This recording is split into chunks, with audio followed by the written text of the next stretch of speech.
Nako, eto na mga kaibigan. Parang nate-technical na, hindi lang legal issue.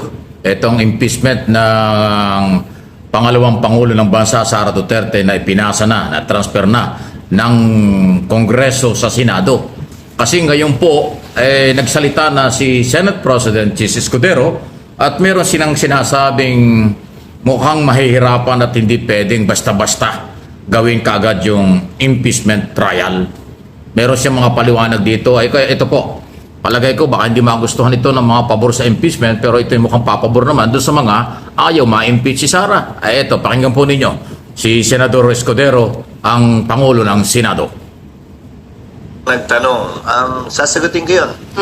Trabaho ko bilang Senate President, sagutin o presiding officer, sagutin anumang katanungan na ibabato sa plenaryo. Pero hindi ko trabahong tanungin yung mga miyembro kung bakit hindi sila nagtanong at anong nasa isip nila, ba't hindi sila nagtanong. Fact is, walang nagtanong dahil hindi pa naman officially informed ang Senado, ang plenaryo, kaugnay sa paghahain ng impeachment complaint. Dahil dadaan pa ito sa isang proseso sang-ayon sa rules at practice at procedure ng Senado kaugnay ng mga impeachment complaints. So sir, mali yung impression na parang may napag-usapan ba na wag itong itackle sa Senate plenary? Press Walang conference caucus po ito. na naganap, walang usapang naganap sa pagitan ng mga miyembro ng Senado kaugnay nito o kaugnay ng anumang bagay. Bago kami nag-adjourn kahapon, nung Martes, nung Lunes, kahit nung nagdaang linggo, wala kaming pagpupulong na formal kaugnay nito. So what will happen now on the articles of impeachment? As Senate President, it's your call, di ba sir? Yeah, So what press is your conference, plan? question and answer po ito. Isa-isahin muna natin.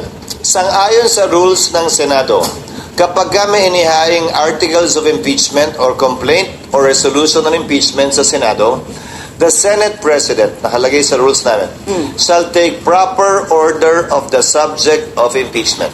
Ngayon, ano bang ibig sabihin ng shall take proper order of the subject of impeachment?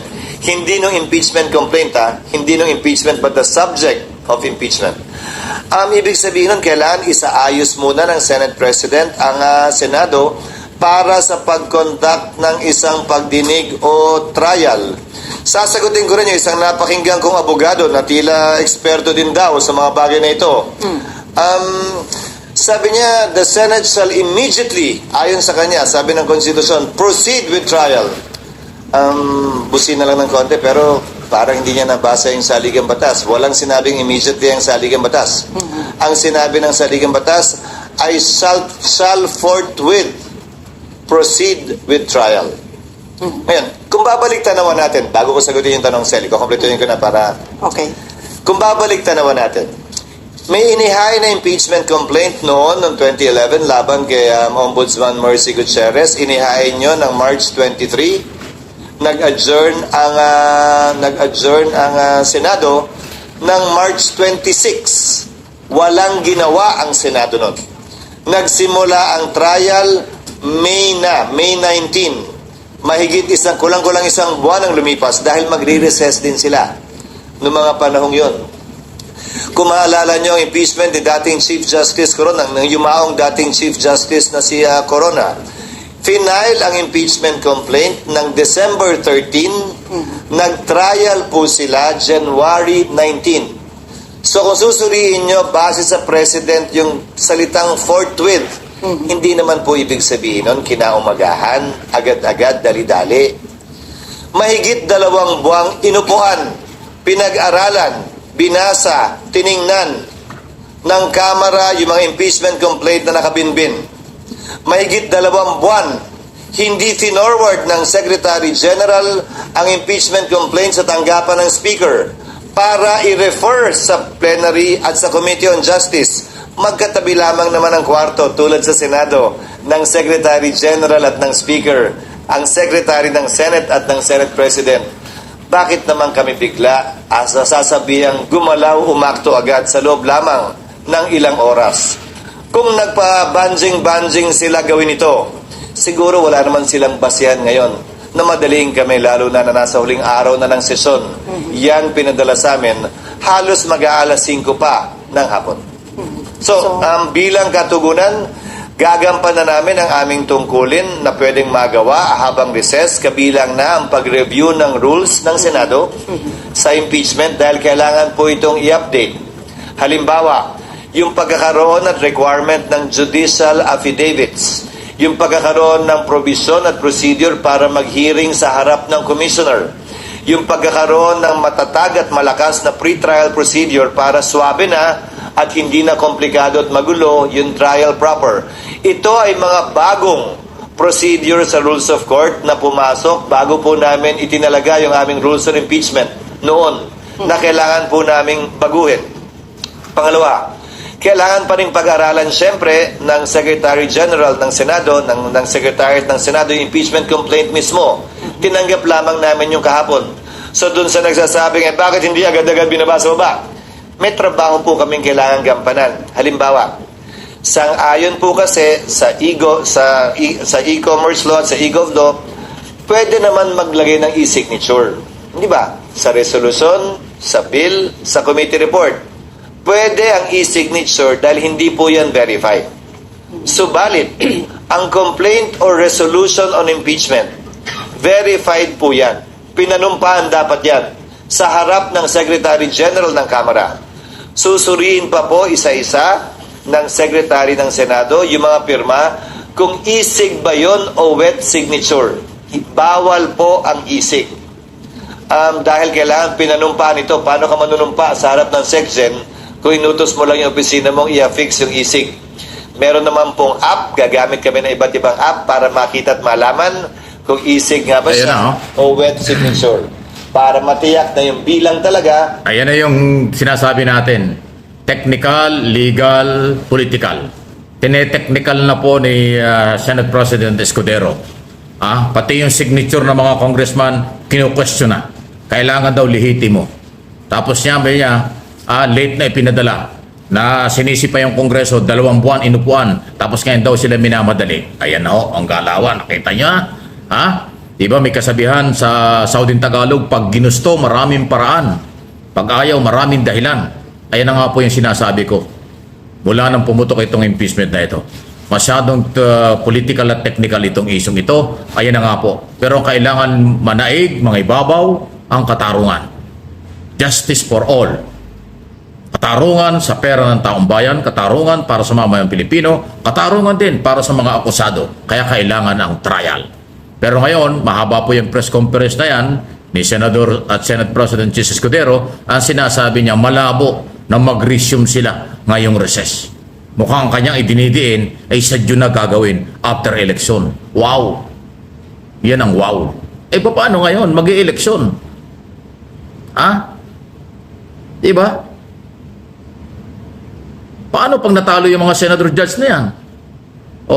Tapos magiging judge sila after election, ay siguradong papabor yan kung saan papabor yan. Hindi magiging neutral yan. Lalo na pag natalo. Pag nanalo, iba rin ang galaw niyan. So, di ba? Nagiging technical and political na. So, anong hustisya meron? Yan ang sinasabi ko na nakakabahala. Kaya umpisa pa lang yan. Sinisisi ni Escudero, bakit tumagal ng 2 buwan sa Kongreso, hindi ginalaw, tapos ipinasa sa kanila, late na, magko-close na raw sila, ngayon na minamadali sila. Hindi daw pwede mangyari. Maraming legal process na pagdadaanan. Pati signature, titingnan nila kung totoo yung signature ng mga congressman. At gagawa pa ng rules, marami pa daw gagawin. So mukhang sa initial na reaksyon at pahayag ng Senate President, malabong magkaroon ng trial during recess. At pag wala daw session na hindi pwede mag-trial.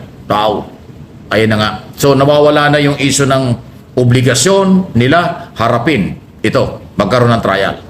Ayaw niyo maniwala doon. Kailangan daw may proseso. So ayan na. Malaya po kayo makapag-comment, react. Anong masasabi nyo dito sa sinasabing ito ng Senate President? Sang-ayon ba kayo o hindi? Malaya po kayo na makapag-comment at react dyan sa bagay na yan. Yo, what's up mga tropa pips? Magandang araw po sa inyong lahat at napanood nyo naman po dyan ang video ni Sir Mike Abe. Thank you kay Sir Mike Abe sa kanyang video. Ngayon po, ito ang ating reaction dito sa video ni Sir Mike Abe. Talagang parang ang dating nga po talaga, lalo na sa akin, parang tinatamad ang mga senador. Parang, bahala kayo. Ang tagal nyo kasing pinasa sa amin yung yung impeachment complaint, pinatenga nyo ng 2 buwan. Dapat nun nyo pa yan ginawa, dapat nun pa kayo nagpapirma.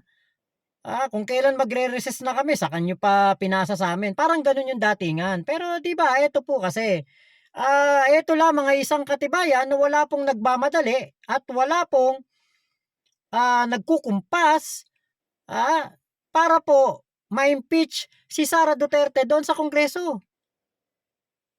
Kasi nagkaroon sila ng pirmahan, talagang late na. Siguro kung hindi pa dahil sa mga panawagan ng mga complainant, hindi pa siguro ito maisa sa katuparan dapat ngayong bago mag-recess ang Senado o sa huling araw ng kanilang mga sesyon bago sila mag-break dahil nga po magkakaroon na ng eleksyon. Ang isang nakapukaw ng pansin sa akin o ng dito sa sinabi ni Sir Mike Abe, yung talaga pala napakadelikado.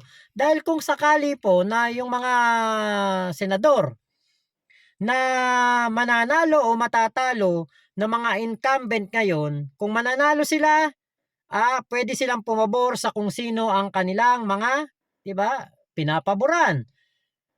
Pero, kung sila'y matalo, katulad nitong si Bato, si Aimee at si Bongo, gano'n lang yung bumoto sila na ayaw nilang ma-impeach si Sara Duterte. Kahit naka-impeach naman tong si Sara Duterte.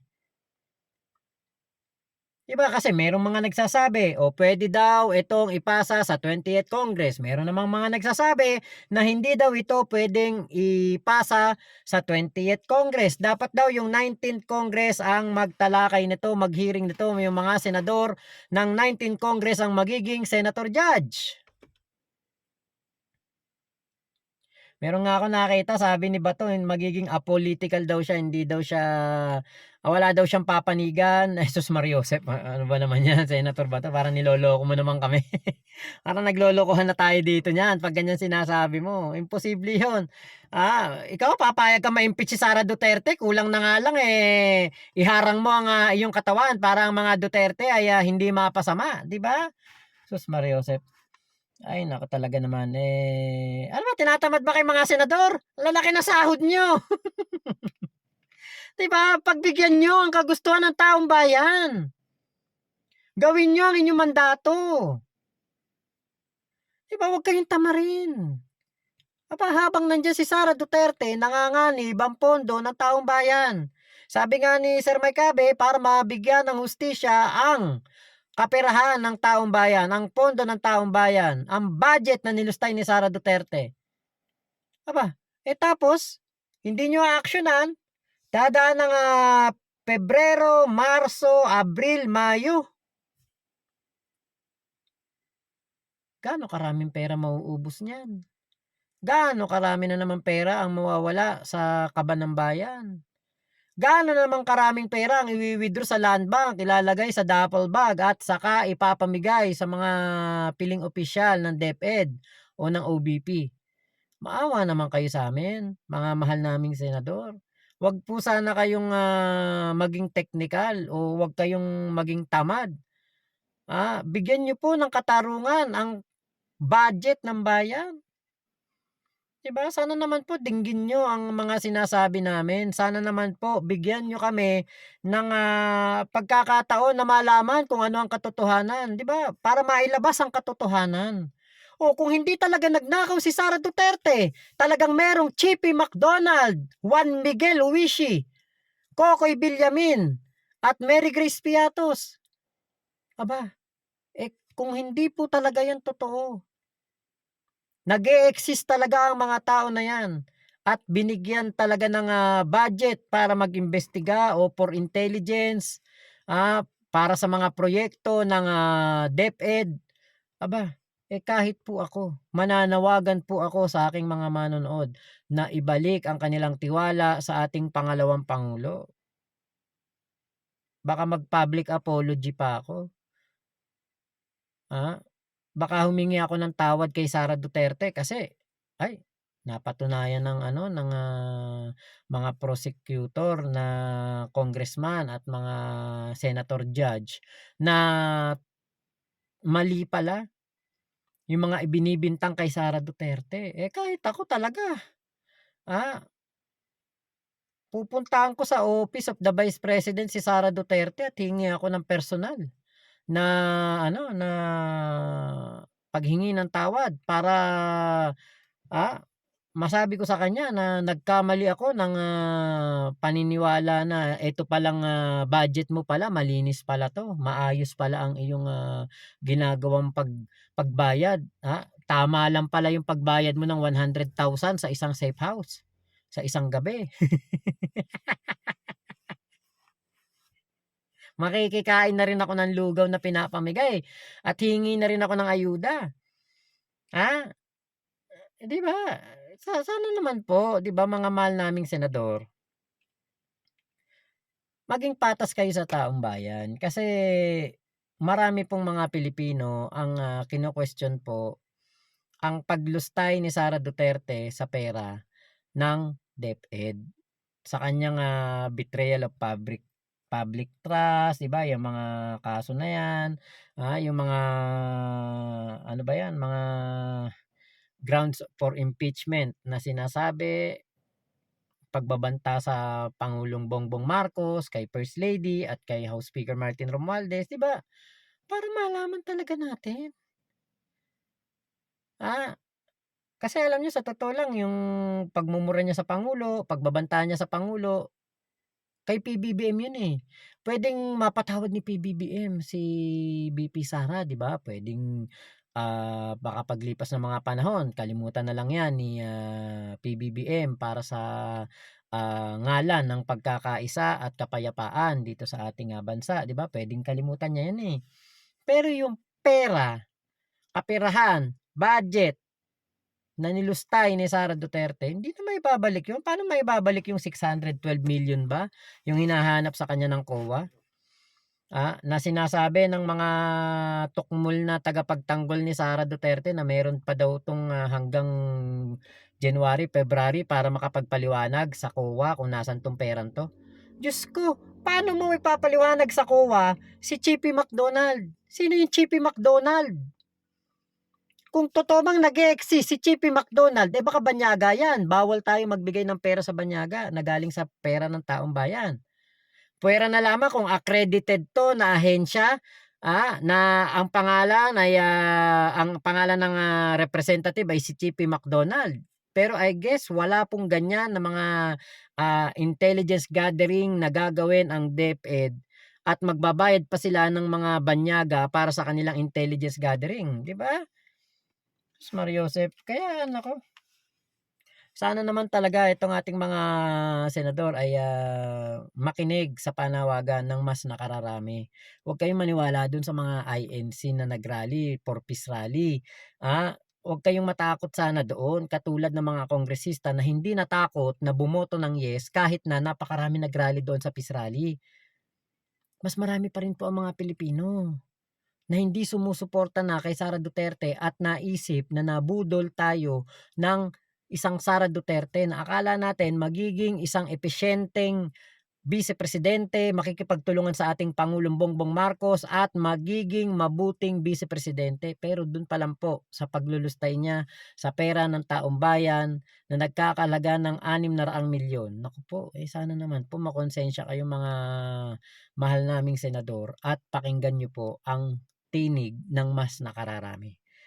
So salamat po sa video ni Sir Mike Abe Opinions, MA Pinoy TV. Paki-subscribe niyo po, support niyo po, comment po kayo doon, mag-subscribe kayo, i-like niyo ang lahat ng kanyang video, i-share niyo dahil si Sir Mike Abe po ang isa sa mga vlogger ngayon at komentarista, broadcaster na talaga namang hindi po matatawaran ang kanyang mga opinion dahil lahat po ito ay galing sa puso't isipan niya. Galing sa pagmamahal niya sa taong bayan. So yun lamang po, maraming salamat sa inyo pong lahat. Ingat po kayo, nasa mang panig kayo ng mundo. Chup chup, love you, God bless us all Pilipinas. God first, salamat po.